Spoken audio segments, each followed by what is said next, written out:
Assalamualaikum dan selamat sejahtera kepada Dr. Zila.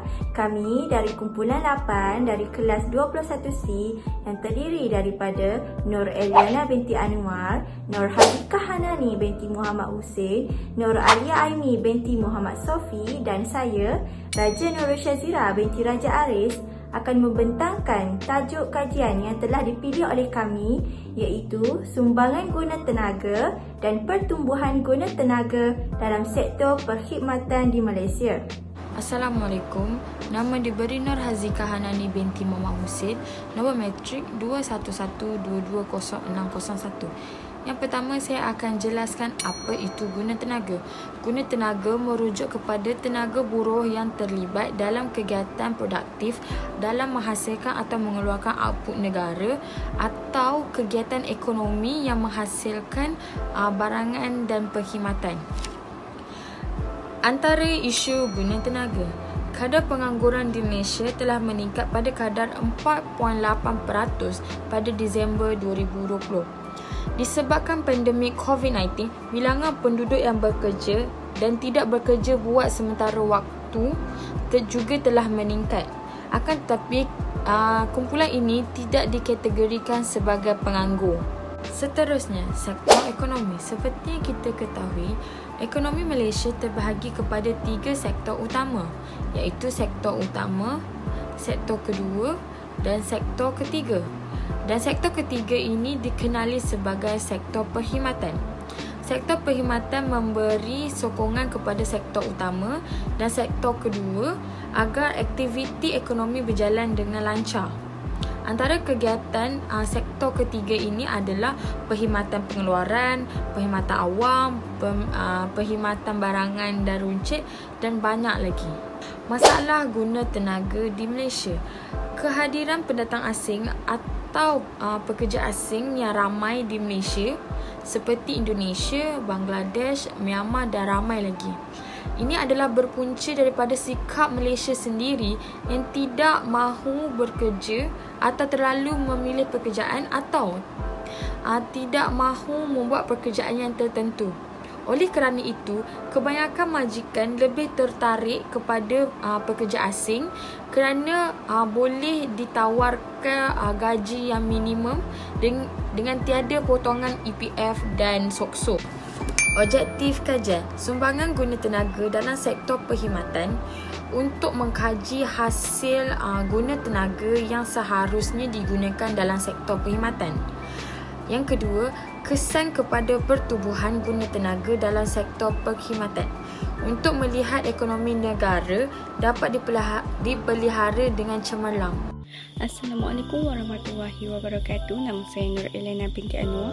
Nombor matrik saya 211220613. Hari ini saya akan membentangkan tentang sumbangan komposisi guna tenaga sektor ketiga dan kesan kadar pertumbuhan guna tenaga sektor ketiga dari tahun 2002 hingga tahun 2012. Jadual darajah menunjukkan sumbangan komposisi guna tenaga yang paling banyak adalah guna tenaga subsektor perdagangan yang melibatkan perdagangan borong dan runcit, hotel dan restoran, walaupun sumbangan tersebut berada di bawah 50%. Guna tenaga subsektor kedua yang tertinggi adalah guna tenaga subsektor perkhidmatan, kerajaan dan perkhidmatan lain, di mana masing-masing menyumbang antara 20%. Guna tenaga subsektor ketiga tertinggi adalah perkhidmatan kewangan di bawah 15%, manakala pengangkutan dan guna tenaga subsektor keempat adalah telekomunikasi antara 10%. Bagi subsektor utility pula, ia menyumbang paling sedikit iaitu di bawah 5%. Walaupun bagaimanapun, arah aliran dari tahun 2002 hingga 2012 untuk guna tenaga subsektor utility adalah meningkat sebanyak 0.88%, manakala guna tenaga bagi subsektor perdagangan menurun sebanyak 1.02%. Walaupun guna tenaga subsektor ini menunjukkan penurunan, namun ia tetap menjadi guna tenaga subsektor yang paling banyak menyumbang kepada negara.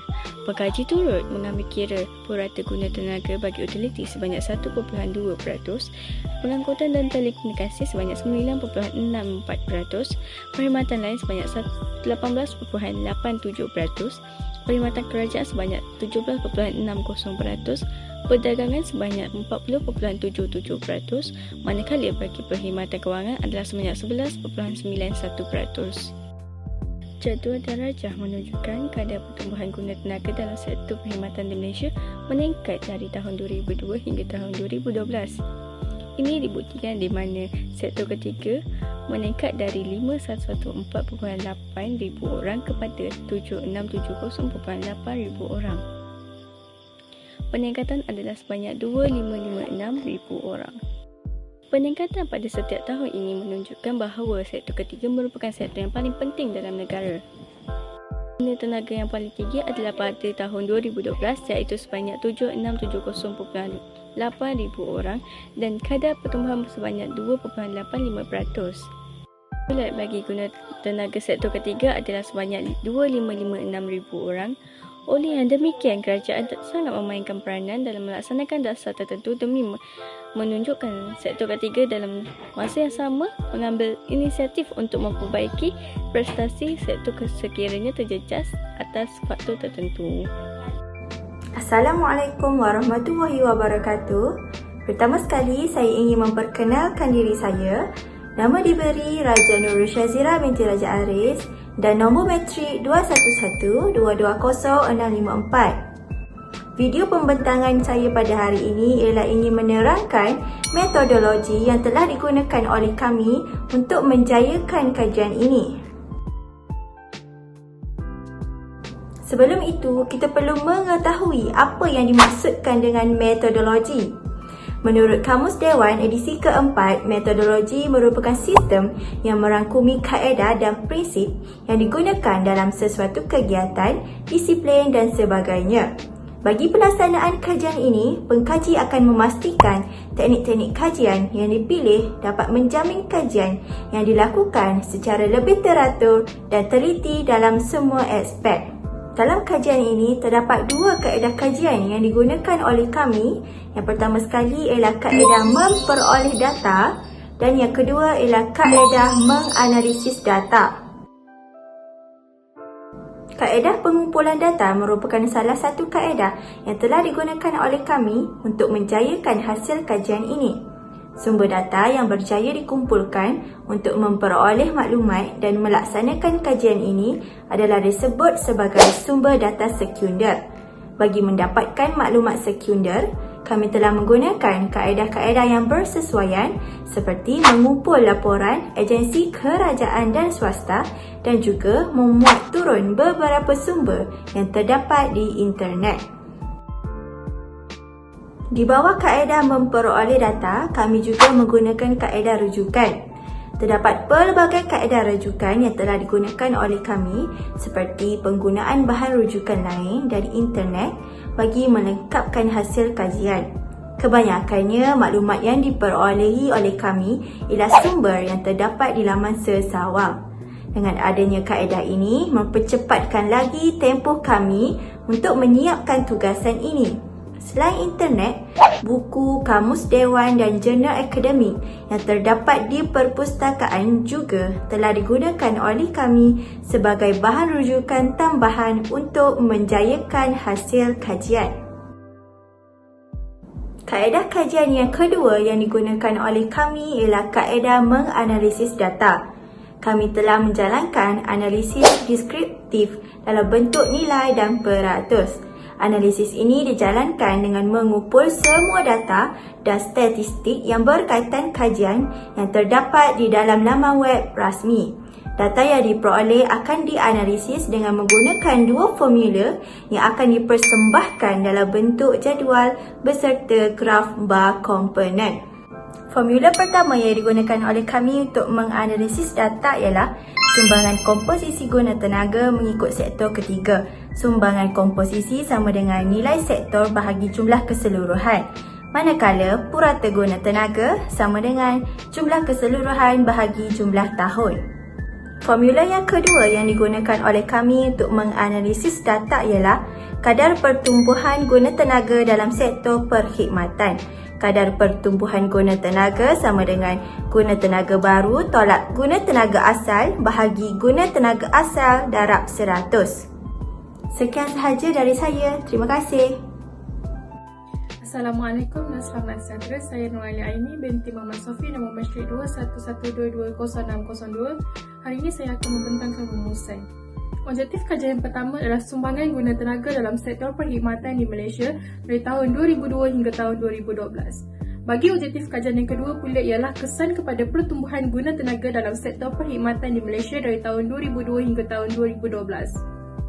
Kaedah kajian yang digunakan untuk memperolehi data bagi kajian ini ialah data sekunder seperti mencari maklumat dalam buku teks ekonomi STPM Penggal 3. Seterusnya, pengkaji turut menggunakan kaedah analisis iaitu kaedah deskriptif dalam nilai dan peratus dengan memaparkan data dalam bentuk jadual dan graf. Kajian ini penting kepada Perbadanan Produktiviti Manusia dan Kementerian Sumber Manusia untuk meningkatkan lagi guna tenaga dalam sektor-sektor ekonomi di Malaysia. Kajian objektif pertama menunjukkan sumbangan kompetisi yang paling banyak adalah guna tenaga subsektor perdagangan yang melibatkan perdagangan borong dan runcit, hotel dan restoran walaupun sumbangan tersebut berada di bawah 50%. Guna tenaga subsektor kedua tertinggi adalah guna tenaga subsektor perkhidmatan kerajaan dan perkhidmatan lain di mana masing-masing menyumbang antara 20%.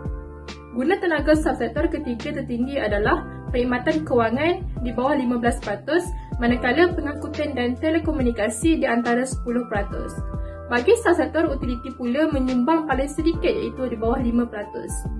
Walau bagaimanapun, arah aliran dari tahun 2002 hingga tahun 2012 untuk guna tenaga subsektor utiliti adalah meningkat sebanyak 0.88%, manakala guna tenaga subsektor perdagangan menurun sebanyak 1.03%. Puratan guna tenaga bagi utiliti sebanyak 1.2%, pengangkutan dan telekomunikasi sebanyak 9.64%, perkhidmatan lain sebanyak 18.87%, perkhidmatan kerajaan sebanyak 17.60%, perdagangan sebanyak 40.77%, manakala bagi perkhidmatan kewangan adalah 11.91%. Kajian objektif kedua pula menunjukkan kadar pertumbuhan guna tenaga tertinggi adalah pada tahun 2010 iaitu sebanyak 7.58% dan diikuti dengan tahun 2011 sebanyak 6.04%. Seterusnya bagi tahun 2009 dan 2007 jumlah guna tenaga menurun sedikit pada kadar pertumbuhan guna tenaga sebanyak 5.91% dan 5.27%. Pada tahun 2003 jumlah guna tenaga menurun pada kadar pertumbuhan guna tenaga sebanyak 4.70% dan diikuti dengan tahun 2002 iaitu sebanyak 4.39%. Selain itu, jumlah guna tenaga terus menurun pada tahun 2004 dan 2012 yang menunjukkan kadar pertumbuhan guna tenaga sebanyak 3.56% dan 2.85%. Bagi tahun 2008 dan 2005, jumlah guna tenaga juga kian merosot pada kadar pertumbuhan guna tenaga iaitu sebanyak 2.23% dan 1.83%. Akhir sekali, ia menunjukkan jumlah guna tenaga yang paling sedikit iaitu pada tahun 2006 dengan kadar pertumbuhan guna tenaga sebanyak 1.65% sahaja. Oleh yang demikian, pengkaji mencadangkan kepada pihak Kementerian Sumber Manusia supaya dapat mengawasi dan memantau perkembangan pekerja. Oleh itu, pihak kerajaan boleh menyediakan dengan lebih banyak lagi pekerjaan sampingan dalam sektor ketiga bagi membantu mereka dalam menjalankan kelangsungan hidup. Pengkaji turut mencadangkan kepada pihak Perbadanan Produktiviti Malaysia untuk meneruskan perbelanjaan emolumum yang lebih tinggi agar dapat menambahkan lagi sumbangan bagi guna tenaga subsektor ini. Oleh yang demikian, cadangan-cadangan ini diberi agar pihak kerajaan dapat mengambil langkah bagi mengatasi masalah guna tenaga dan dapat meningkatkan sumbangan bagi sektor ketiga. Itu sahaja daripada kami. Sekian, terima kasih.